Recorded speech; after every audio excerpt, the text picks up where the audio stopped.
Welcome to TezTalks Radio. I am your host, Marissa Trew, and today I am joined by Marc Fendel, a saxophonist and music producer who's also one of the key people behind TezCon, a physical gathering of Tezos communities in Seattle, which takes place on June 28th this year. But before we get into all of that, hi Marc, how are you today? Fabulous. How are you, Marissa? So I have heard your name floating around the Tezos community for the past few months, or at least the past year.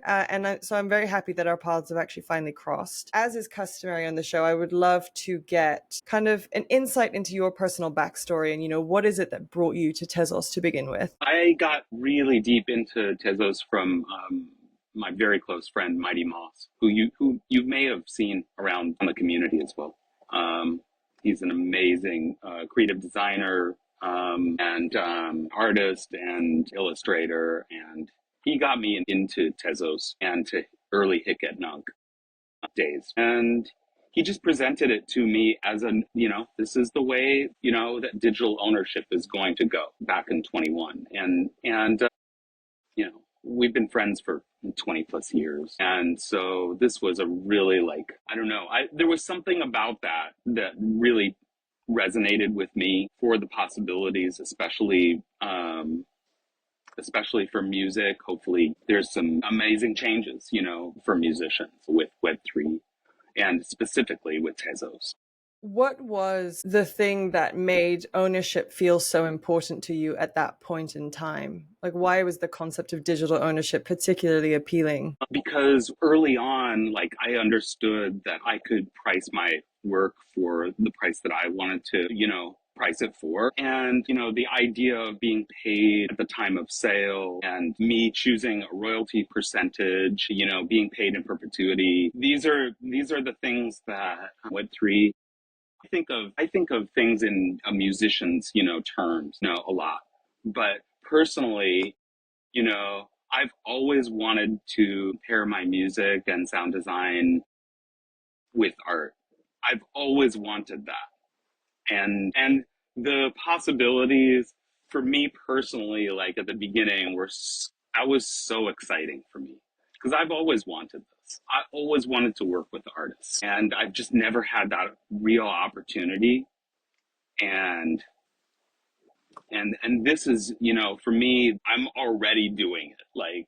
I'm already fulfilling that, so, and it came at a very interesting time during COVID, where we were inside a lot more. I was able to kind of reconfigure my tiny home studio.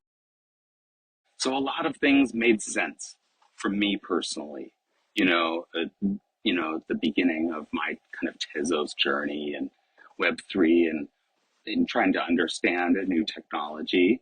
And yeah, I onboarded maybe 25 musicians in 2021 and 22. And I got to onboard my favorite artist, that I know personally, and work with her, Anne Gergich. She's a collage artist.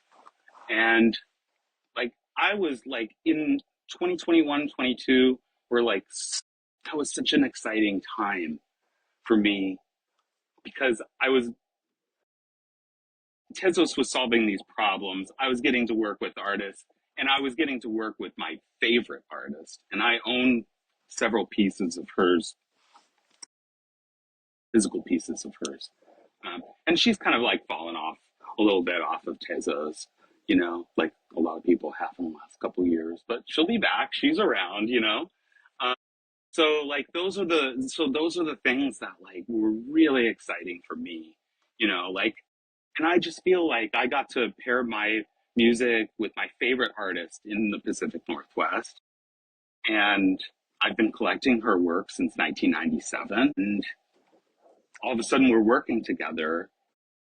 That was like a dream come true for me, And we did 30 collaborations together on Tezos before the collab contracts ever even existed, so it's kind of funny. I feel like a lot of my music in the early days of Tezos, it's kind of hidden, it's kind of hidden away. It's not you really would have to dig for it, to find it. But whatever. Anyway, so that's kind of like my intro and kind of my um yeah, why I really loved Hick at Nunk, like in the early days, and was very motivated to mint NFTs, music NFTs, mostly paired with art with other people. So it wasn't just the principles of the technology in terms of what it would allow with regards to ownership and royalties, but it was also like you saw a very clear opportunity to start collaborating with artists in a way that I guess you didn't necessarily have as robust a framework for in the beginning, or it just gave you more access to a community of artists who would be willing and open to collaboration. I think, which is a Exactly. wonderful thing because so many people use Hicket Nunk as that means of sort of getting tuned into the community, understanding sort of what movement was taking place, and then finding their own position within it. But beyond, just the art and the music and minting your first works, there was also a leap where you started to organize community in-person events. So what was that step that took you from just creating to actually gathering people? That's something that I'm already like very accustomed to is organizing. I used to run a music school here for some years, the Seattle Drum School, Georgetown branch. So I'm used to organizing large groups of people already. I'm also a long distance hiker, and I've done some national scenic trails, and I'm used to planning large, long expeditions with a lot of details and a lot riding on it, like our lives. So already used to planning. So we're helping organize TezCon easy, this is easy for me. And the connection that I just can't tell you how great the connection is, like with the Tezos community, meeting new people, and then having, TezCon, and then meeting people in real life and getting to know people. And that's really, I think that is really the goal, is not just this online community, which I just love, but having these events and really getting to connect with people. So tell me about the origin story of TezCon. Why was it originally organized? Sort of what was its mission and goal? Well, that originally started with TezTones, which is a Tezos art and music that there are teams and we play each other just for fun. And we had talked about organizing an event, and these kinds of events. This is easy stuff for me to like put together, and I was like, why don't we just have it at the NFT museum? Unfortunately, that facility, that didn't work out and they had to close. But we just wanted to like have a fun music and art event, where we could showcase Tezos artists or other blockchains too. I mean, not specifically Tezos, but that's really like our focus, obviously. And the ideas kind of started there. And yeah, there was some other places too, but that was a great place because they already had the screens, in place. The one thing that is nice about this year, we're having it at a different place, Kenyon Hall here in West Seattle, and it's a lot more music kind of centric of a place to host the stage. There's a grand piano, and we're going to bring the screens in. So, and this is open to, if anybody is watching, this is open to any of the artists. If you want to be part of it, we want people to be part of So TezCon. so what can people actually look forward to during the event? So obviously there's a huge musical component as you just shared, but for an artist who's potentially, let's say they're new to the community, they don't really know anyone just yet, but they've heard about this event, what can they expect by coming? They can expect to see some amazing digital art. We're going to have, I can't remember how many screens, probably 15 screens. There'll be lots of physical art too. We want to kind of connect the physical and digital art so people can see that there are physical pieces that are minted as digital pieces. And the music is going to be all throughout the afternoon and evening. There'll be music nonstop. It'll be fully catered. and just like last year. And it's just going to be a great meet and greet, and it'll be really nice to. There's going to be a ton of great artists, obviously, and musicians, and I'm just so excited to see, see everybody again and meet new people, and it's going to be really, really fun. So So I is hope this people come through. the second edition? Yeah, yeah, this is the second. So how did the first edition go, and sort of how do you see the community having grown since its first? There's definitely more musicians who want to play for sure. We haven't quite put it out the call for the art, but that will be. And so I think there's a lot of people who want to perform. The nice thing is this year, there was so many people, just the first talks of it, we're still 5 months away. There were so many people who contacted me that wanted to perform that we're actually going to do a Sunday, the Sunday afterwards. We're going to have a music, we're going to have like a music showcase at just up the street from the event at a friend's backyard who hosts all summer. And it's all like they have nice sound system. And so more people can, there were so many people who wanted to play right away that I wanted to like try to like have another like event. So we're going to do another event on the Sunday from 2 to 6 here in West Seattle. Anybody can feel free to DM me about details, but I'm happy to share that. Totally free event, and it'll feature a ton of the great musicians from TezTones and again, more art. I really, really want, this is, I haven't told anybody this, so this is just for you. Like in this conversation, but one thing that I really want is like some huge canvases, and just let artists just go crazy, in the backyard of this beautiful house. Anyway, that was like a dream of mine, so I'm gonna try and make that happen.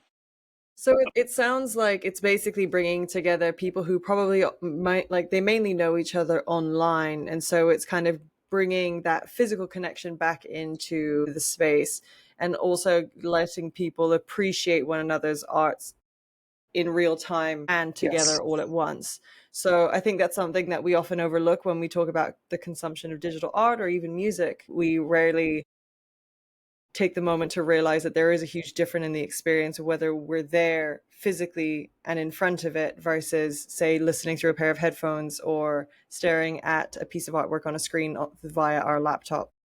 It's kind of overcoming those little boundaries and barriers and getting you to experience it in a whole new way.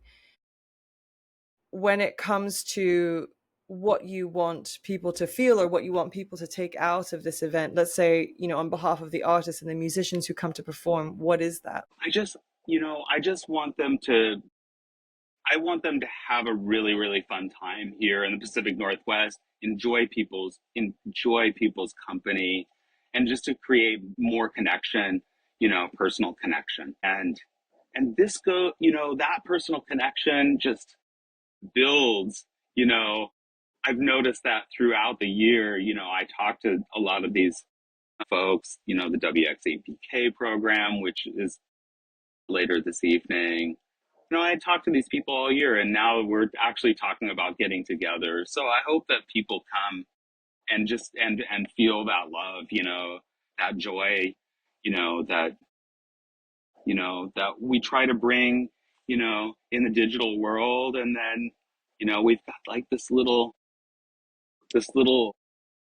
time, to enjoy each other's company. And like I hope they feel that vibe, and want to be there and want to participate. And next year, we're even talking about like building it out to more like kind of like maybe like a place where musicians can stay and, make art together, like a kind of retreat. There's been a lot of talk and some really exciting possibilities with that too. Um, so that's something that I would like to make for happen for next year. But we've already talked about it, and there's just some beautiful places here close to Seattle that would just be incredible for that kind So of thing. it's also sort of coupling your love of the outdoors as well in terms of the way you see this playing out in the future, in terms of developing almost like a creative retreat for people Yeah, to come together and just cross collaborate and see what comes out the other side. So is that sort of the future trajectory you see for TezCon? Is like, you're starting with these community gatherings. Last year was the first. This year you're sort of scaling it up and focusing a bit more on the music. And then next year onwards, you're looking more into how you can use it as a means of encouraging artists to creatively express themselves at that point in time rather than just exhibiting existing works. exactly, exactly. And I think one of the exciting possibilities would be hosting at Fort Worden State Park, which is in Port Townsend, which is about an hour and a half from Seattle. You have to take a ferry, which goes all the time, but it's a beautiful facility and could, like you could have, 200 to 500 people easily, and it's beautiful. And they have a ton of space, and it's a very artsy community already. So you could actually like meet, make the art, and then even present. There's lots of possibilities, especially here, because there's space to do it. Yeah, lots of possibilities. I kind of want to build it out, year by year.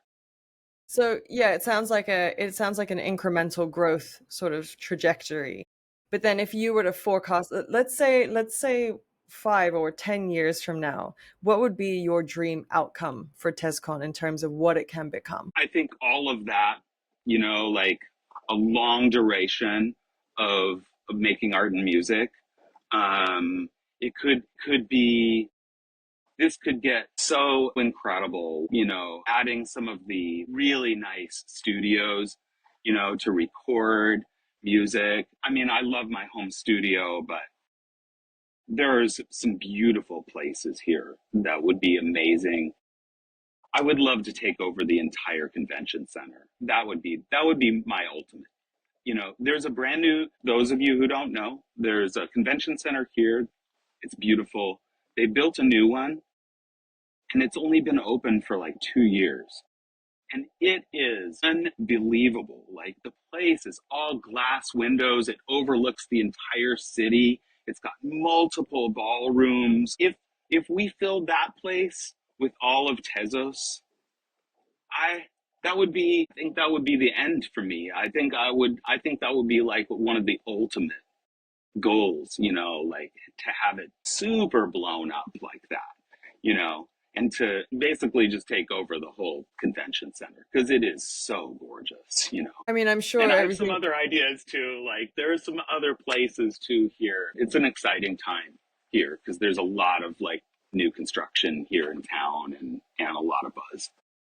So it So sounds like people it's want, it's about growing that community, and so every year incrementally bringing in more people, and not only just sort of celebrating existing Tezos artists, but inviting new ones to participate.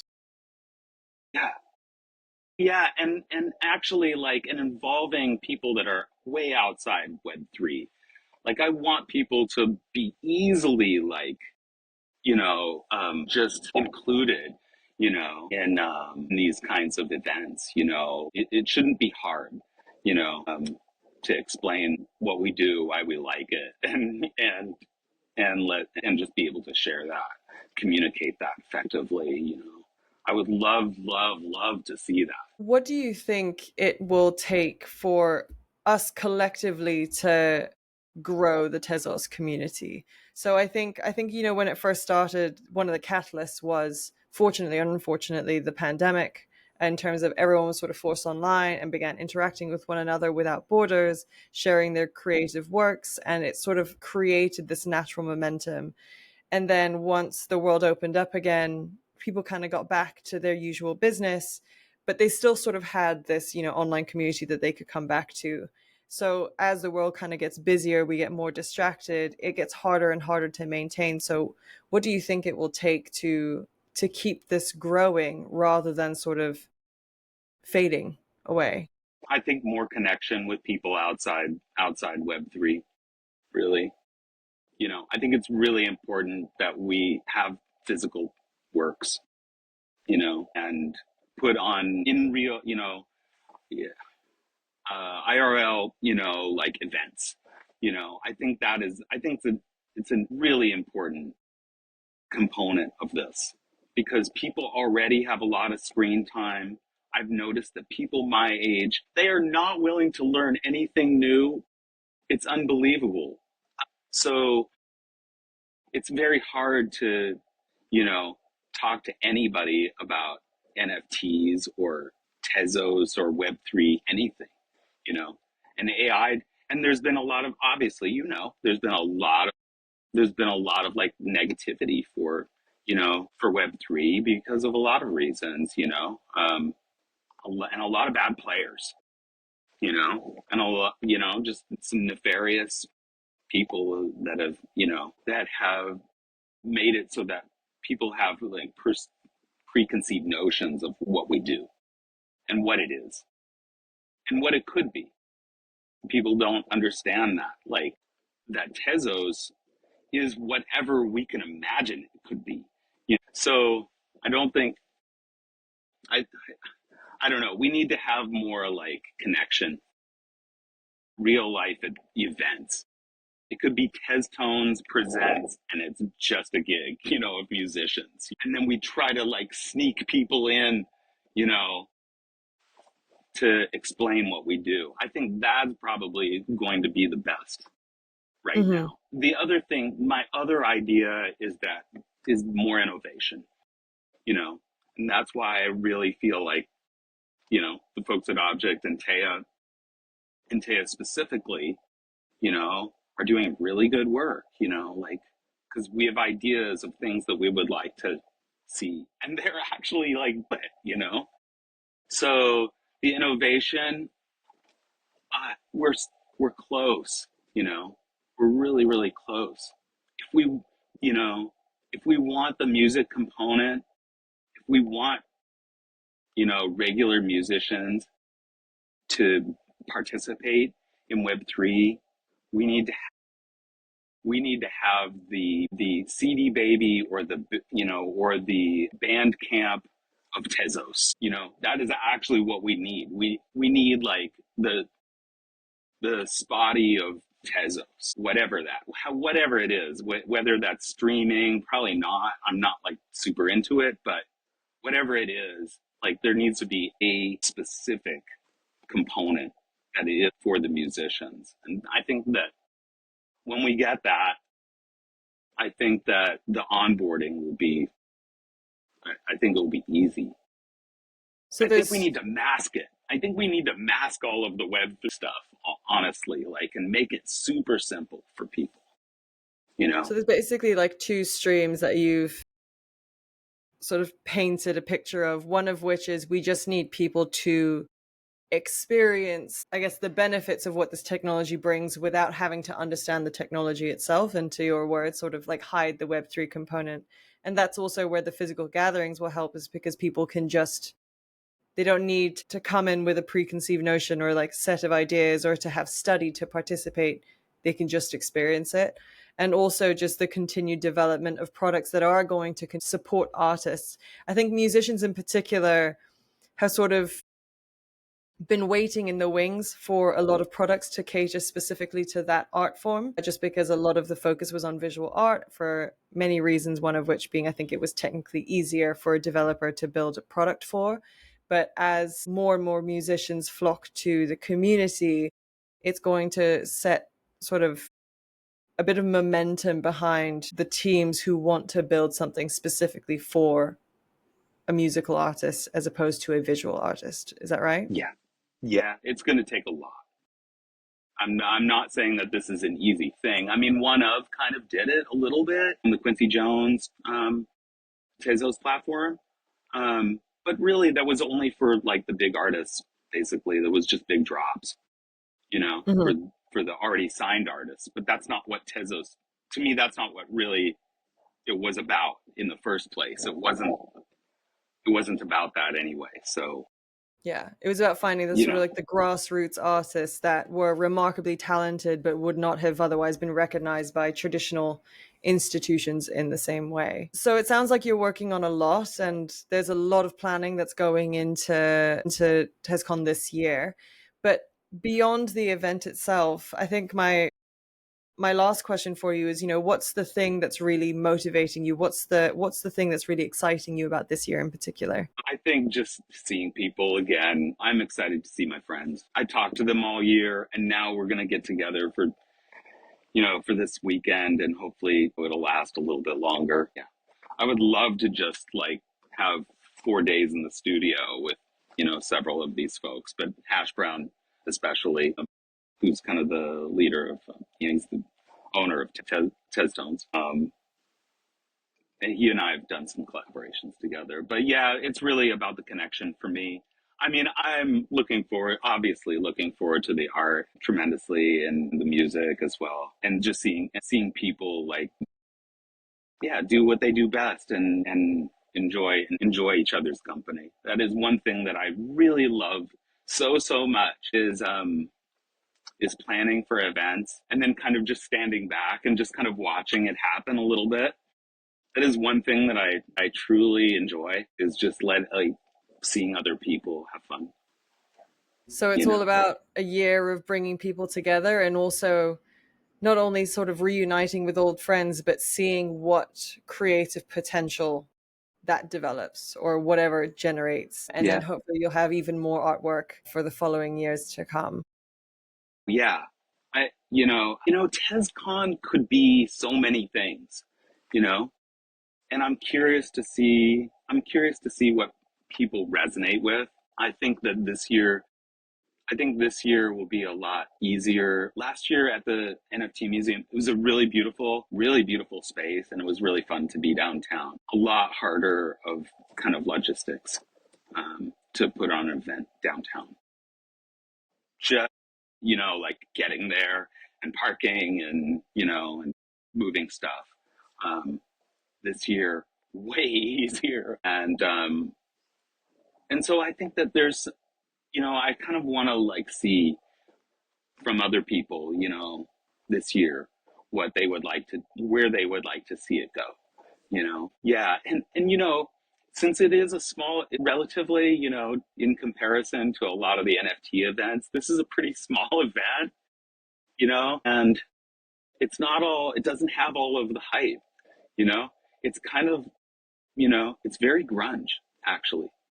And all of this, I've always compared, you know, Tezos and early Hic et Nunc days to early grunge days. And that's why I moved here from music school in the mid 90s, because this place was the best place in the world for music at that time, and it was an easy decision because I'm already from Portland, 3 hours south. Um, but so I hope that people get that vibe, you know, that kind of like just that indie rock kind of vibe, with TezCon, because it is smaller, and the Tezos community, we're like, we're a wily bunch, There's a lot of great people in this community, and so anyway, I hope people come and enjoy it, uh, and I can't wait. Amazing. Well, thank you so much for sharing everything about TezCon, and also just, what keeps your passion alive within the space. I think it's always refreshing to hear why people are still so dedicated to this community. Thank you so much for your time, Mark. Thank you, Marissa. Yeah, super nice to meet you. And yeah, we get a chance to hang out again.